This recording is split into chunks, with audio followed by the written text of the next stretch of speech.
C'est ici qu'on fabrique les smartphones, mais la même salle peut fabriquer des ordinateurs, des lampes, tout objet électronique. Ok. Et ces jeux-là, ils sont africains ou ils sont européens? Ils sont africains, absolument, ils sont africains. Ça parle le français, l'anglais, l'arabe, le baoulé, le diola, le bété, le sénoufo, le brié, le fon, le mina, le yoruba, le wolof, le moré, le lingala. C'est ça, ça fait plus de 100 langues. Nous sommes sur l'autoroute de Bassam et nous avons un véhicule qui roule sans chauffeur. C'est le véhicule du docteur Takotiti, mais qui roule sans chauffeur. Docteur, qu'est-ce que vous en pensez? Voilà, nous sommes déjà dans le futur. Et l'idée, c'est de vous faire visiter le camp du futur, de démontrer qu'aujourd'hui, si on arrive à changer les chauffeurs, on peut changer les secrétaires, on peut changer les comptables, on peut changer les gens qui sont dans le marketing, la gestion de projet. Et l'idée aussi, vraiment, c'est d'amener les gens à travailler autrement, à venir s'immerger dans nos technologies pour comprendre leur métier et pouvoir s'adapter aux perspectives qui s'offrent à eux. Pour ne pas perdre leur métier, leur boulot dans quelques années, dans les 5 années à venir. Absolument. Bon les amis, on y va, on rentre dans le concret. Vous savez ici qu'on montre le concret. Let's go. Bra.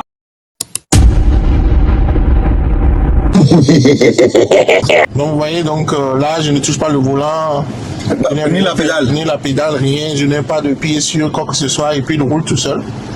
Comment ça s'explique?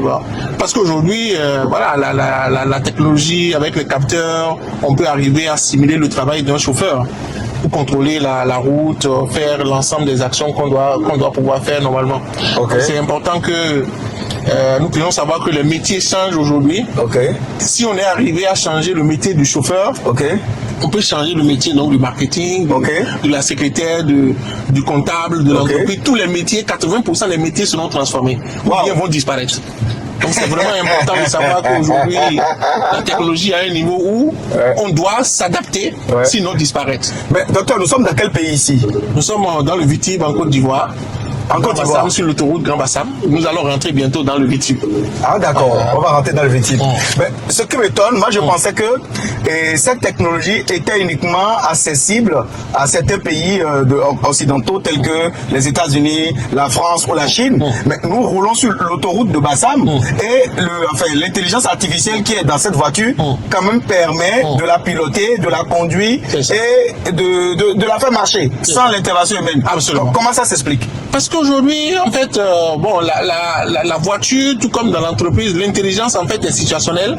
Et la voiture peut arriver à voir, comme vous le voyez là, donc avec des capteurs, voilà, simuler ce qui se passe sur la voie. Et après arriver à adapter le comportement donc du chauffeur.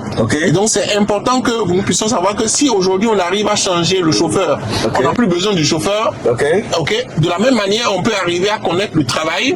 De la secrétaire, du comptable, du financier, du gestionnaire de projet, et simuler leur travail dans l'entreprise. C'est ce que nous voulons faire dans le camp du futur. Dans le camp du futur. Voilà. D'accord, dans le camp du futur et dans la Silicon Valley ivoirienne. Absolument. Donc, est-ce que vous nous ferez visiter le camp du futur, s'il vous plaît, docteur? Voilà, on va juste, quand on tourne juste, on est dans le camp du futur. D'accord. On va le voir tout à l'heure. Ça marche. Bon ben, les amis, je pense que cette vidéo sera croustillante. Ben, let's go. Sachez ici que celui que j'ai à côté de moi, c'est le docteur Takotiti. Et c'est l'Africain qui a inventé le superphone. Un téléphone africain qui parle plusieurs langues. C'est ça. Plusieurs langues béninoises, plusieurs langues ivoiriennes et africaines.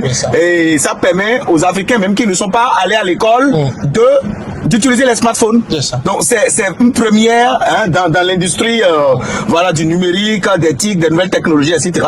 Et il a créé son université à 25 ans.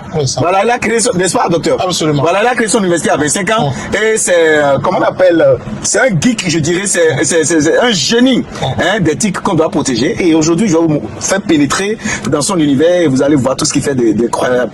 Si vous avez envie de faire partie de ce futur-là, je vous invite massivement à noter et à écouter tout ce qu'on va dire dans cette vidéo. Let's go! Alors, qui sont ceux qui peuvent participer au camp du futur? Le camp, en fait, est ouvert pour tout type de personnes. D'abord, les élèves, les étudiants, les travailleurs et les personnes en reconversion. Parce que l'idée, c'est que je veux travailler autrement, je veux créer, je veux me spécialiser, je veux entreprendre. Tout ça, en fait, c'est dans le camp du futur. Ok, d'accord. Merci. Voyager avec ton esprit. C'est moi.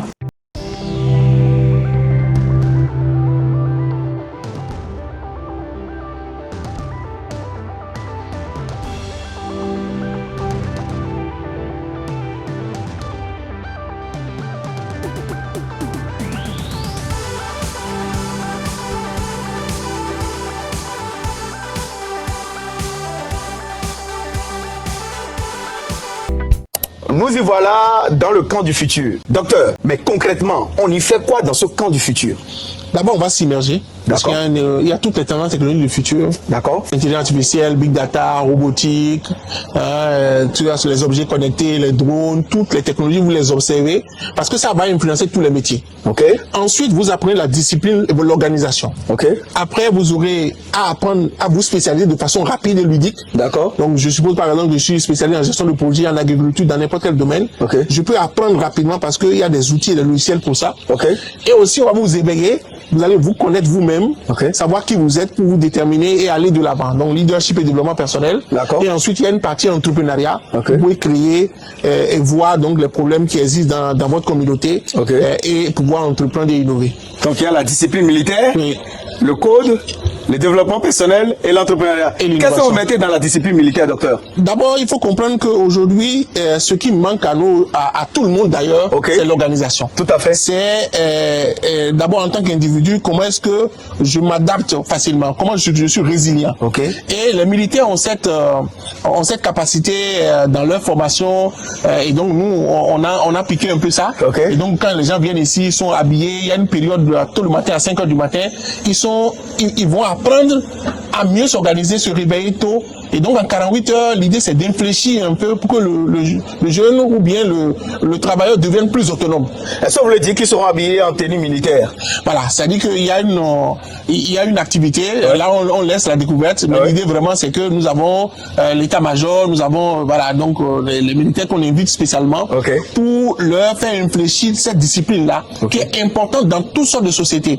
Aujourd'hui, si je suis en gestion de projet, je dois rendre des projets à temps, je dois pouvoir travailler avec les autres, je dois aussi apprendre la solidarité, c'est aussi important. Quand les gens mangent ensemble, par exemple, ils apprennent la solidarité, donc c'est vraiment l'idée, c'est vraiment de créer cette culture nouvelle qui permet aux jeunes d'aller de l'avant. D'accord. Alors, docteur, quelles sont les zones au niveau de votre camp ici, les zones du camp? La première zone, c'est là où nous avons l'usine, le bâtiment accueil, où le jeune va faire d'abord son ikigai pour connaître c'est qui il est, quelle est sa raison d'être. C'est quoi ikigai? Le ikigai, c'est chercher la raison d'être, c'est-à-dire que c'est la jonction entre ta passion, ta mission, ta vocation et ta profession. Parce que beaucoup de jeunes aujourd'hui, bon, ils arrivent sur la terre et ils se disent que bon, ils sont désespérés, alors qu'ils sont venus pour une mission. Quand l'homme a éjaculé, donc et la femme a rencontré l'homme, il y a eu près de 100 millions de spermatozoïdes qui ont été libérés. Et il y a une course qui a été engagée et vous êtes le résultat. Le seul qui a survécu. Et donc aujourd'hui, quand vous venez sur cette terre, c'est pour forcément accomplir une mission. C'est à vous maintenant de savoir vraiment quelle est la mission que vous avez. Donc on fait cette analyse-là pour voir qu'est-ce que vous aimez, qu'est-ce que ce dont le monde a besoin, quelle est votre profession et autres et tout. Et l'idée c'est de trouver cette raison d'être là qui est l'intersection entre la passion, la mission, la vocation et la profession. Super. Donc on essaie de faire ça. Et ensuite le jeune aussi découvre vraiment les ateliers de fabrication. Avec une usine d'une capacité de près de 4000 unités jour où on fabrique des smartphones, on va voir tout à l'heure. Vous fabriquez des smartphones ici. L'idée c'est de montrer l'innovation, donc la finalité pour que le jeune se projette, il peut faire aussi son business plan. Nous avons une salle de conférence de 300 places où on fait des ateliers. De leadership, de d'innovation, etc. et tout. Il y a les spectacles de drones, il y a les tentes et les dortoirs pour la zone 2. La zone 3, c'est tout ce qui concerne l'agriculture et la technologie. Par exemple, nous avons les serres connectées que nous allons visiter tout à l'heure. Nous avons un Fab Lab aussi pour ce qui concerne le prototypage. Nous avons une zone de pisciculture connectée, de l'élevage connecté. Une zone de transformation agroalimentaire. Et de l'artisanat connecté, donc la couture connectée. Nous avons aussi une salle de codage informatique. Voilà. Et après, on a des salles beaucoup plus ouvertes. Où là, on fait des activités vraiment à grand public, où on peut faire des spectacles, plus de 500 places. Et après, nous avons le parcours de service militaire où le jeune apprend vraiment la résilience, le parcours d'obstacles. Parce que beaucoup de jeunes abandonnent aujourd'hui parce que ils sont face à des difficultés. L'idée, c'est de leur apprendre la résilience. Et nous avons des activités pour ça. Et vous avez aussi une zone où on peut permettre aux jeunes avec nos bus de sortir ou découvrir l'extérieur du camp. Parce que Bassam, c'est une zone où nous sommes à côté de la plage. Et l'idée aussi, c'est que le jeune se découvre lui-même. Et nous faisons une activité qui est très intéressante qu'on appelle la marche de la gratitude. Et souvent, quand l'idée, c'est vraiment que le jeune analyse son parcours depuis sa naissance jusqu'à maintenant. Et quand il analyse, il voit les obstacles, mais comment il a surmonté ces obstacles-là. Et quand je fais ces activités, souvent, il y a près de 80% des jeunes qui pleurent. Pourquoi 80% pleurent? parce que en fait, on leur a dit qu'ils ne vont pas arriver dans leur vie à faire quelque chose. Et ils ont ce poids-là. Vous voyez, quand vous prenez l'avion, en fait pèse plusieurs tonnes. Mais ça arrive à voler. Ça m'étonne. Le problème, c'est que ces jeunes-là, tant qu'ils ne vont pas se libérer et adopter ce qu'on appelle vraiment réussir à planer, ils ne peuvent pas s'en sortir. Et donc, comment ils peuvent arriver à planer? Donc, on leur fait une activité.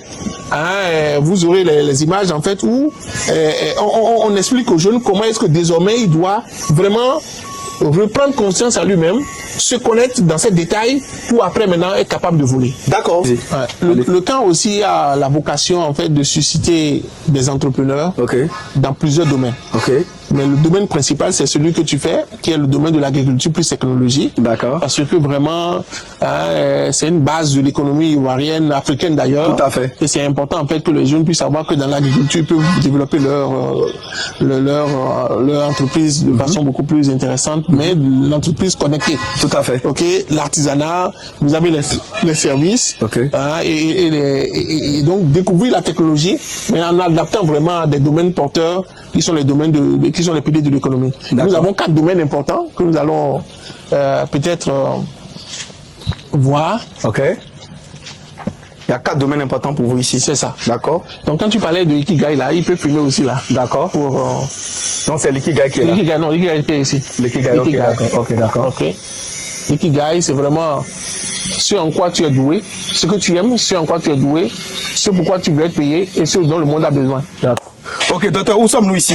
Alors, nous sommes là, dans les tentes, les dortoirs, donc on peut accueillir jusqu'à 500, jusqu'à 1000 personnes, on a juste des dispositifs où les gens peuvent venir, ils ont là où ils peuvent dormir, les femmes, comme je l'ai dit, sont mieux accueillies, que les hommes. Dans les chambres climatisées, mais les hommes, ils ont vraiment leur écosystème, et donc quand je rentre par exemple, tu vas voir, tu vois, ils peuvent dormir sans problème. C'est bon pour un adulte, quoi. Tranquille. Et donc, et l'idée, c'est vraiment de travailler surtout. Et de travailler. Waouh. Voilà. Donc, c'est un peu l'écosystème. C'est la déconstruction aussi. C'est-à-dire que j'ai accueilli ici des enfants de ministres, des gens qui n'ont jamais même dormi avec quelqu'un à côté, et autres et tout, et ils vont apprendre à collaborer avec les autres. La solidarité. Quand on fait l'activité militaire, ils mangent avec les autres. Et on se rend compte que certains prennent plus que d'autres. Mais le deuxième jour, ils sont obligés de s'entendre pour manger. Parce qu'on voit que les autres qui n'ont pas bien mangé sont frustrés. Et ça permet au chef d'entreprise de comprendre qu'on ne peut pas tout prendre en fait.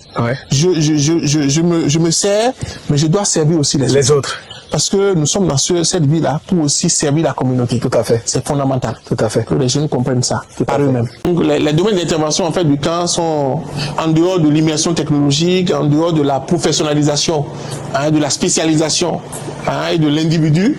Au niveau de l'entrepreneuriat, on veut que le jeune cible les projets dans l'agriculture plus technologique. Et quand on parle de l'agriculture, c'est à la fois la production, la transformation, la commercialisation dans différentes chaînes de valeur qu'on a identifiées. Nous avons là et la technologie.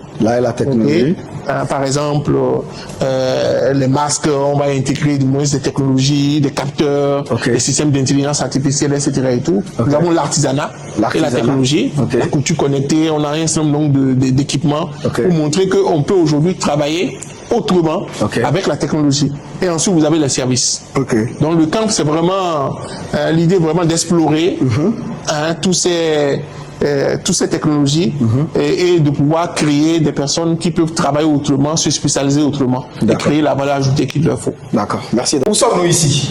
Alors, nous sommes dans une salle en fait d'adaptative learning.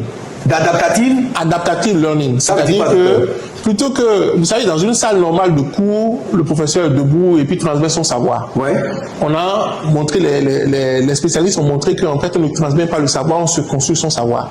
On ne transmet pas le savoir. On ne transmet pas le savoir. On se construit son savoir. Et c'est d'ailleurs pourquoi, en fait, quand un professeur fait un cours dans toutes les écoles, au bout de 24 heures, l'étudiant ne retient que 20%.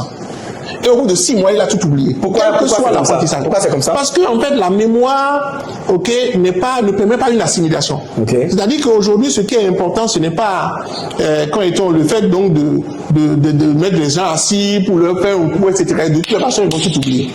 Ici, la personne arrive, est assise à son casque, et s'adapte et s'immerge dans la technologie, et apprend à son rythme, apprend avec les autres, et en le faisant comme ça, avec le learning by doing, avec l'organisation, on accélère sa capacité d'assimilation, parce que à un moment donné, il va expliquer ce qu'il fait aux autres, il va se construire ce savoir. On n'est pas là pour lui donner des réponses. On est là pour lui poser les bonnes questions et lui montrer comment apprendre à apprendre. On lui apprend à apprendre. Absolument. Et toute personne qui arrive en 48 heures, comme je vous l'ai dit, pas avec des certifications dans tous les domaines en fait qu'ils ont ciblés. Et donc c'est vraiment bien de venir. Et nous avons aujourd'hui dans les 2 sites, on a près de 500 machines. Wow. Donc c'est vraiment un écosystème qu'on a mis en place. Et nos jeunes qui ont été formés selon ce modèle-là ont plus de 30 000 certifications sur les plateformes comme Coursera, sur Open Classroom, parce qu'aujourd'hui, vous avez les 200 meilleures universités du monde qui ont déposé leurs cours et qui permettent vraiment à la personne d'apprendre tout dans tous les domaines. D'accord. Donc quand vous arrivez, nous on vous impose juste la discipline, l'organisation, la méthodologie, qui permet en fait donc d'apprendre tout ça, d'apprendre à vous spécialiser facilement. Bon les amis, on va prendre une petite pause. D'abord, vous vous demandez certainement mais comment participer à ce camp du futur. Je vous laisse le numéro à l'écran et l'email si vous voulez écrire par mail à l'écran. Je vous laisse également dans la description le lien pour participer, pour vous inscrire. C'est juste 60 000 francs. C'est pas pour apprendre à apprendre pendant 2 jours, 48 heures. C'est une opportunité à ne jamais rater. Les amis, vous savez, je vous propose que du concret et là vous êtes en train d'apprendre le concret et vous êtes stimulé. Je pense que ça vous intéresse d'avoir Dr Kako Titi sur la chaîne, mais ça fait partie des jeunes, il fait partie des jeunes qui font briller l'Afrique à l'international et je ne vous compte pas le nombre de distinctions qu'il a eu sur le plan international et sur le plan régional. Donc les amis, prenez une pause et inscrivez-vous massivement. Ça se passe en Côte d'Ivoire, peu importe votre pays, vous prendre des billets rapidement, c'est une opportunité à ne pas rater, c'est une opportunité cash à ne pas rater. Si vous êtes en Côte d'Ivoire, vous avez déjà la chance, inscrivez-vous et puis on se retrouve de l'autre côté. Je serai également de la partie pour vous parler des nouvelles technologies adaptées au domaine agricole et de quel type d'agriculture il s'agit également aujourd'hui en Afrique. On continue, docteur. Donc ici, on est où? On est dans la salle d'extraction de jus. Donc là, par exemple, vous avez l'extracteur de jus. Voilà, vous avez de ce côté-là, en fait, un pasteurisateur. Et vous avez des outils pour encapsuler les bouteilles. Voilà, donc l'idée c'est vraiment des petites unités de production. Parce que ce que nous voulons faire, c'est vraiment apprendre le jeune à toucher les chaînes de valeur. Quand on prend fruits et légumes par exemple, on peut extraire donc des fruits, donc le jeune voit que plutôt que de mettre 1 million, 1,5 million pour aller en Europe, pour prendre la route, pour aller mourir pratiquement, il peut créer sa petite unité et créer la valeur ajoutée qu'il veut faire. Donc nous sommes d'abord centre chez UNESCO, donc on délivre des spécialisations chez UNESCO. Nous avons déjà dans le passé travaillé avec le PNUD, le Programme des Nations Unies pour le développement de Côte d'Ivoire. Nous avons accueilli près de 300 jeunes qui ont déjà utilisé le modèle. Nous avons travaillé aussi avec le Fonds des Nations Unies pour la population. Et actuellement, on fait un programme important avec ENI qui sont les pétroliers. Donc, on est partenaire de mise en œuvre pour plusieurs institutions. Et ici, les spécialisations, c'est vraiment avec Coursera. Donc, c'est reconnu au niveau mondial. Google, AWS, vous avez des certifications de Princeton, de MIT, de Harvard. Donc, c'est vraiment pas... c'est des certifications reconnues au niveau mondial. Vous avez aussi, nous sommes aussi centre Google Classroom, Google University. Et vous avez aussi des certifications Microsoft Intel, comme nous sommes fabricants, comme vous le savez bien. D'accord. Merci beaucoup, docteur. Alors ici, c'est quoi? C'est cette photo-là, ça fait office à quoi? C'est pour quelle occasion? Alors, cette photo-là, j'ai été élu en 2005 parmi les 10 jeunes les plus remarquables du monde. Vous avez été élu en 2005. En 2005, parmi les 10 jeunes les plus remarquables du monde. Et donc, c'est un trophée que j'ai reçu à Vienne, en Autriche. Et à l'époque, je disais qu'il n'y a pas de noir, il n'y a pas de blanc. Il faut qu'on cesse de penser que l'Africain n'est pas capable de créativité. Moi, j'ai créé mon entreprise, j'avais 18 ans. Pardon? J'ai créé mon entreprise, j'avais 18 ans. Quelle entreprise? Mon entreprise, c'est Circo, j'avais 18 ans. Donc, une entreprise qui s'est développée aujourd'hui, qui est dans plusieurs pays, mais j'ai commencé à 18 ans. À quel âge vous avez créé votre université? L'université à 25 ans. Quelle année? En 2001. Donc, le temps passe vite, c'est vrai. Très vite, hein? Ok. Et puis, aujourd'hui, l'Africain est non seulement capable de créer des produits, mais aussi d'inventer et d'innover. Tout à fait. Est-ce qu'on a démontré? Vous savez que nous avons créé le Superphone. Ouais. Et les gens ont dit, mais nous ne sommes pas capables de créer des téléphones, etc. Et tout. On a reçu le prix mondial de l'alphabétisation délivré par l'UNESCO à l'Université d'Oxford. Wow. Donc, c'est de vous dire qu'on peut être en Afrique, créer quelque chose que le monde entier va demander. Et ça, c'est fondamental que nous puissions montrer maintenant comment d'autres jeunes peuvent venir et découvrir comment ça marche. D'accord. Découvrir comment on peut entreprendre facilement. Parce que pour moi, quand je vois certains croire que l'entrepreneuriat c'est très compliqué, on peut faire des erreurs, c'est important, mais on doit, dans notre mindset, comprendre que nous pouvons entreprendre et l'écosystème doit nous permettre de le faire. Alors, docteur, où sommes-nous ici? Nous sommes à la réalité augmentée, à la salle de la réalité augmentée. La salle de la réalité augmentée. Vous avez dit tout à l'heure que nous avons conduit des voitures de façon autonome. Ouais. C'est la robotique, c'est une manière de montrer la technologie. Mais vous avez aussi la réalité augmentée où je peux être ici et amener quelqu'un, par exemple, ma femme qui peut-être est enceinte à l'hôpital. Donc moi-même, je peux la conduire moi-même et discuter avec elle dans la voiture. Tout en étant habitant. Tout en étant habitant. Donc l'idée, c'est quoi? C'est que la réalité augmentée permet, par exemple, à distance, je peux opérer quelqu'un, je peux... Ah ouais, ça se fait déjà, même aux États-Unis. Un médecin a opéré à plus de 10 000 km. Absolument, absolument. Du cœur même. Absolument. Okay. Et donc l'idée, c'est vraiment que les gens découvrent, s'immergent dans la technologie. Comprendre comment ça peut marcher et développer après des outils par rapport à ça. Et peut-être imaginer son métier. Le marketing, la communication, la finance, la médecine, il y a l'agriculture, il y a plein d'applications qu'on peut avoir. Et pour nous, c'est vraiment capital que quand les gens viennent, ils découvrent et testent la technologie. Bon, concrètement, moi, je vais tester. Je suis là maintenant. Je vais découvrir et tester. On fait comment? Voilà, vous montez juste comme ça. Bon, je monte. Voilà. Parce que nous, agriculteurs modernes, nous sommes dans le concret. Oui, les gars. C'est ça, non? C'est ça. Bon, ok. On va te poser. Attendez, je vais me sangler d'abord, non? C'est ça. Parce que l'idée, c'est de s'immerger. Les gars, priez pour moi. J'espère qu'il ne va pas voir les zombies là-bas. Hein. Voilà, il va se retrouver dans... Attendez, c'est trop sérieux. Dans un environnement. Ouais, c'est bon. Ah, les gars, tout ce que je vais vous dire, je suis en train de voir une salle blanche d'abord. Voilà.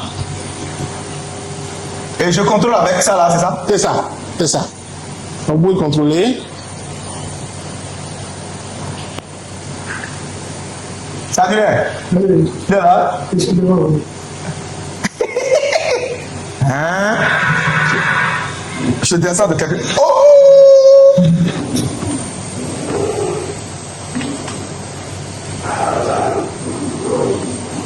Wow!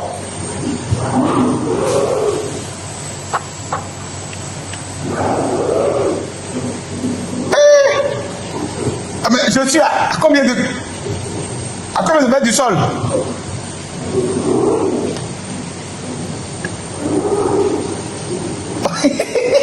Coupez. Donc, comme tu le vois, c'est mieux que la parole, c'est mieux que l'enseignement. Tu découvres, tu t'immerges et tu comprends à partir du fait que tu as pratiqué. Voilà. Les gars, j'étais dans le vide. Dans les ateliers, on a un atelier par exemple pour apprendre la vente en ligne, pour apprendre comment est-ce que la personne peut valoriser son métier, son travail au quotidien à travers le share, c'est-à-dire le montrer et diffuser pour transformer la communauté. Et donc on apprend aux gens comment on peut vendre en ligne, comment on peut communiquer, travailler sa gestuelle. De façon ludique. Et donc nous avons tout un scénario pour que rapidement vous appreniez à vendre et prendre le contrôle vraiment de... Très important, regarde, tout ce que tu fais là, tout ce que tu connais, ça vaut rien si tu ne sais pas vendre. C'est ça. La vente, c'est le point le plus important d'une entreprise. Absolument. S'il n'y a pas d'entrée d'argent, tu as beau être le meilleur des meilleurs, tu vas abandonner. Absolument. Ok. C'est un peu l'écosystème, la personne s'observe. On va continuer. Ok, d'accord, ça marche. Mathieu, ça te suit, non? Mathieu. Ok. Ça, c'est la salle des machines. La salle des machines. On va arriver tout à l'heure là. Ok. Bon, ici, si on avait eu quelques personnes. Emmanuel, viens t'asseoir ici un peu. Voilà, c'est des outils de co-construction. Les outils de co-construction. Pour avoir des idées, parce que le principal défi pour l'entrepreneuriat, c'est comment on identifie un besoin, un problème qui est posé. Ok, et donc comment j'identifie en fait un besoin. Maintenant, si j'ai détecté un besoin, la tomate qui pourrit par exemple, qui a un effet, c'est comment j'imagine les solutions qui vont répondre à ce besoin-là. Et pour avoir des idées par rapport du moins à ce problème-là qui est posé, il y a des outils qu'on utilise. Comme par exemple le diagramme d'Ishikawa. Le diagramme d'Ishikawa. On appelle ça aussi le diagramme de cause à effet. Lorsqu'un problème se pose, c'est lié au milieu. Par exemple, si la tomate pourrit, c'est parce que ça a été entreposé quelque part où naturellement ça peut pourrir. C'est lié peut-être à la méthode, à la manière dont on a conservé. C'est lié au matériel lui-même, le type de tomate qu'on a choisi, etc.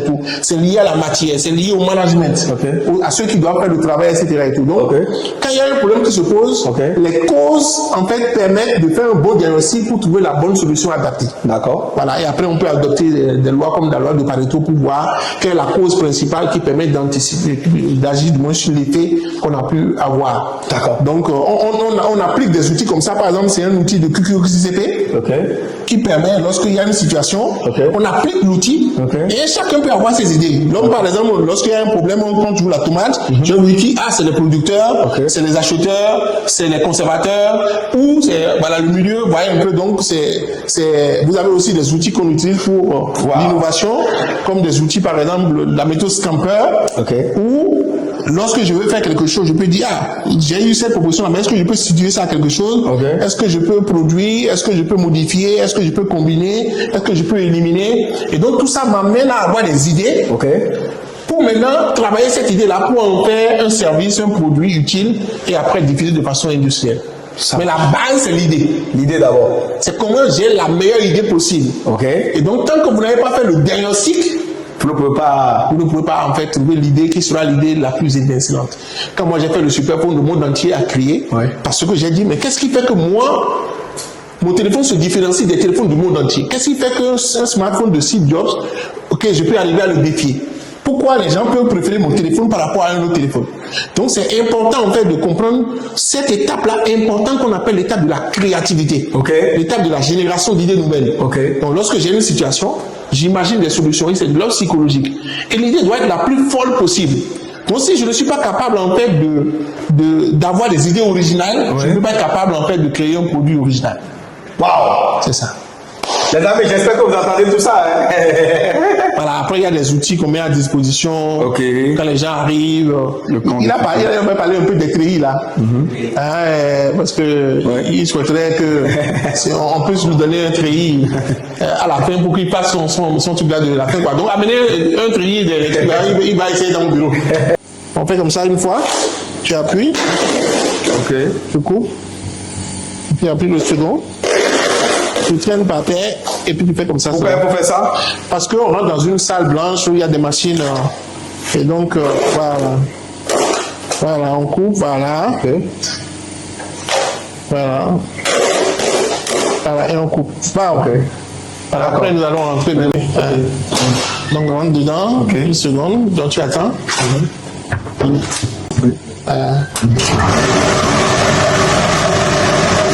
Ça fait ici. Voilà, ça permet d'ioniser.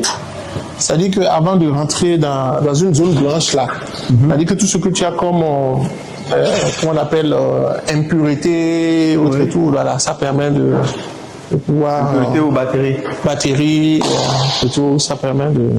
Alors où sommes-nous ici, docteur? Voilà, nous sommes à la salle de production. De smartphone. C'est ici qu'on fabrique les smartphones, mais la même salle peut fabriquer des ordinateurs, des lampes, tout objet électronique. Ok. Et ces jeux-là, ils sont africains ou ils sont européens? Ils sont africains, absolument, ils sont africains. Ok. Et donc, quand vous allez partout dans le monde, c'est les mêmes outils. Vous avez une chaîne. Ça parle le français, l'anglais, l'arabe, le baoulé, le diola, le bété, le sénoufo, le brié, le fond, le mina, le yoruba, le wolof, le moré, le lingala. C'est ça, ça parle plus de 100 langues africaines. Le téléphone passe plus de 100 langues africaines. Plus de 100 langues africaines. Voilà, donc après, on pourra vous montrer des modèles. Wow. Et voilà, donc c'est un peu la chaîne, mais surtout, c'est comment on montre aux jeunes, comment on assemble, comment on fait le prototype. Okay. Là, par exemple, vous avez un modèle de nos smartphones. Ok. Vous avez vu, donc c'est la marque, c'est Open. Ok. Vous voyez. Open, c'est la marque. L'Afrique s'ouvre sur le monde. Vous avez l'Afrique qui s'ouvre sur le monde. Il y a la carte de l'Afrique qui s'ouvre sur le monde. Voilà, c'est ça. Donc, c'est ça, donc, le téléphone. Et donc, on a reçu le prix mondial de la fabrication en 2023. Aujourd'hui, on travaille avec les grands opérateurs comme Orange, MTN. Et nous avons été identifiés aussi par Business France et l'ambassade de France pour nous ouvrir à l'international aujourd'hui en Europe. Donc, on peut commencer en Afrique. Et les gens viennent vous chercher. Ok. Vous voyez, c'est-à-dire que si vous, tant que vous faites, mais vous montrez aussi ce que vous faites, parce que moi, à un moment donné, il a fallu chercher du financement, c'est les Chinois qui sont venus me chercher, c'est pas moi qui ai demandé en fait à être accompagné. Vous voyez. Donc c'est eux qui sont venus vous chercher. Exactement. Quand vous êtes bon, vous êtes dans votre village, on viendra vous chercher. Voilà, on viendra vous chercher. Donc voilà un peu ce qu'on fait. Le concret, tout concret, les amis, je vous dis, pour vous inscrire, je vous ai mis le site là, dans la description, le numéro WhatsApp de l'entreprise à contacter également dans la description. Ne loupez pas cette opportunité là du camp du futur. Vous voyez, on est dans le futur, on est dans le concret, on est dans la réalité. On n'est pas dans le coaching, on n'est pas dans la motivation, on est dans le concret. Docteur, qu'est-ce que vous avez d'autre à dire, docteur? Voilà, en fait, par exemple, ces smartphones, vous voyez, non seulement on a réussi à innover sur ça, mais nous, dans le cadre de la promotion aussi, on donne ça au niveau accessible pour que les gens puissent s'équiper facilement. Comment les gens peuvent acheter votre smartphone, docteur? Aujourd'hui, nous faisons des promotions. Dans le camp, en fait, les gens peuvent venir, plutôt que de payer 100 000 francs, ils payent 20 000 francs seulement, ils ont le smartphone. Et ils ont l'Internet chaque semaine, pendant 24 mois. Voilà, en payant seulement 1000 francs CFA par semaine. Et ils ont 1 giga de data qu'on leur met à disposition. Donc, il faut d'abord 20 000 francs d'apport. C'est ça. Vous leur donnez le téléphone. Le smartphone. Et chaque mois, ils payent 4 000 francs. Voilà, chaque mois, ils payent 4 000. Ou bien chaque semaine, ils payent 1000 francs. En data, en Internet. En Internet seulement. Et ils sont connectés. Et comment vous gagnez de l'argent avec? Vous vendez le téléphone à 20 000. Comment vous gagnez de l'argent avec? Voilà, nous avons vraiment des accords avec les opérateurs. Voilà, parce que l'idée, c'est vraiment de permettre à ce que la technologie soit utile et utilisée. Vous savez qu'il y a une différence fondamentale entre un inventeur et un innovateur. Moi, je le dis souvent parce que quand j'ai mis en place le smartphone, on a dit l'inventeur du superphone. J'ai dit non, les inventeurs sont pauvres, alors que je me positionne comme un innovateur. Et on a travaillé pendant des années pour vraiment trouver la meilleure manière de faire adopter la technologie par les Africains. Donc aujourd'hui, nous avons vraiment mobilisé du financement pour que dans les quartiers d'Abidjan, dans les quartiers de tout, les gens, on se met à un carrefour, on peut enregistrer 2000, 3000 personnes en même temps qui prennent le téléphone. Ça marche. Parce que ça répond à un besoin et c'est adapté à la bourse des personnes. D'accord. Parce qu'il ne sert à rien d'inventer quelque chose qui ne va pas être utilisé par les personnes. Par la population. Absolument. Merci beaucoup, docteur. C'est moi qui vous remercie. Alors, docteur, on a vu tout ça, c'est magnifique, c'est extraordinaire. Merci à vous, merci pour la générosité, tout ce que vous partagez, tout ce que vous faites pour le continent africain. Mais concrètement, ça coûte combien pour un Ivoirien ou un Africain de participer à cet événement-là? Ça, le week-end coûte 60 000, 100 dollars. Ok, 100 dollars. C'est-à-dire, l'idée, c'est vraiment de permettre aux jeunes d'arriver. Ils arrivent un vendredi soir. Ils partent le dimanche. Donc, ils ont 2 dîners, 2 petits déjeuners, 2 déjeuners. Ils ont aussi tout le matériel qui est mis à leur disposition, tout l'écosystème qui est présenté. Et à la fin, ils sortent aussi avec des certifications. Ils sortent avec des certifications. Alors, ça va commencer quand? Voilà, donc, le camp, nous avons déjà travaillé avec les institutions internationales sur le camp, on l'a déjà expérimenté et tout. Mais comment on appelle, nous démarrons pour le public à partir du 21 novembre. Pour le public? Le public. Donc, il y a 2 dates aujourd'hui. Il y a du 21 au 23 novembre pour le premier camp, pour ceux qui ne sont pas disponibles. Du 28 au 30 novembre. Donc, il y a 2 dates, c'est-à-dire du 21 au 23 novembre. Au 23 novembre pour le premier là. Le premier camp. Et le deuxième pour ceux qui ne sont pas disponibles. Du 28 au 30 novembre. Et après, il y aura d'autres dates parce que c'est tout le week-end. 2025. 2025. Oui. Donc ça veut dire que dans quelques semaines. Dans quelques semaines, voilà. Les amis, voilà, donc vous êtes informés. Docteur, quel est le numéro à contacter pour participer ou pour s'inscrire rapidement? Voilà, donc sur notre site www.groupeseco.com, et en même temps, il y a le lien qui va s'afficher avec le numéro. Pour que les gens puissent s'inscrire par WhatsApp. D'accord. Les équipes sont disponibles. Okay. L'idée, c'est vraiment de permettre à tout jeune de venir, tout travailleur. Okay. Hein, c'est pas que les jeunes de 15 ans jusqu'à l'université, des gens, par exemple, qui ne savent pas coder, ils ont fait 2 ans, 3 ans même de formation sans connaître réellement comment ils font. Ils arrivent ici en 48 heures, ils sont capables de le faire. Ah bon? Les gens aussi qui sont en entreprise, hein, je fais du marketing, je suis dans tous les domaines possibles parce que vous venez vous spécialiser. Okay. Et quand vous prenez des plateformes comme Coursera, par exemple, vous avez des milliers de cours qui sont mis à disposition. Nous, ce qu'on vous offre ici seulement, c'est l'écosystème pour apprendre à apprendre. C'est-à-dire apprendre avec les autres, apprendre et entreprendre. Voilà, c'est ça. Ok, d'accord. Alors, écoutez, quel est le niveau qu'il faut, le niveau intellectuellement parlant, pour participer à ce camp de futur? Il n'y a pas de niveau. C'est ça en fait la magie. C'est-à-dire qu'à l'école, nous d'ailleurs on a supprimé tout ce qu'il y a comme niveau. C'est-à-dire qu'on dit première année, deuxième année, troisième année, quatrième année, cinquième année. Si je veux faire par exemple tel cours, il faut que j'ai tel de prérequis. Il y a 0 prérequis.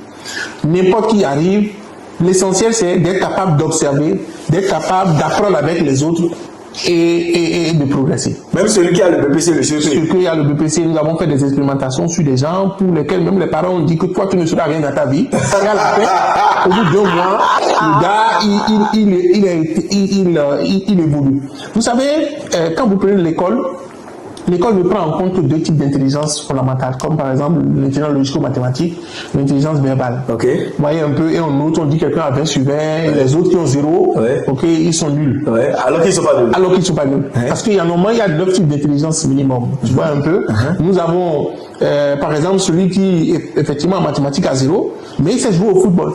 Il est excellent comme Lionel Messi. On ne va pas dire que sur le terrain, voilà. Donc si vous prenez, en fait, vous évaluez un serpent à sa capacité à voler, c'est sûr qu'il sera nul. Mais quand vous allez prendre la rampe, il est très fort. Et dans le cas ici, quand on fait le Ikigai, c'est d'amener justement le jeune à savoir ce en quoi il est doué. D'accord. Si lui, il a une capacité à manipuler quelque chose, il a une capacité à courir, comment on l'accompagne dans ça? D'accord. Vous voyez un peu. Et donc, dans le camp, nous réveillons les jeunes et on les autonomise beaucoup plus facilement. Merci beaucoup, docteur. C'est moi. Donc, la famille, vous êtes informés, vous êtes mis au courant. C'est une opportunité en or à ne jamais louper. Et je vous donne rendez-vous à vous d'ailleurs, les jeunes. Je serai de la partie comme panéliste pour le côté, le volet agricole. Les amis, pour ceux qui ne me connaissent pas, je suis monsieur Tanagbe Valé-Wansou. Je suis ingénieur agronome, praticien, entrepreneur. Je te parle sur ma chaîne de l'agriculture, du développement, de l'investissement en Afrique, des intérêts des Africains, des plantes et de leur vertu. Et si c'est des thématiques comme ça qui t'intéressent, tu es au bon endroit. N'hésite pas à liker cette vidéo, à t'abonner à la chaîne pour ne pas louper de prochaines parutions et à partager partout pour faire grossir cette magnifique communauté. On est ensemble.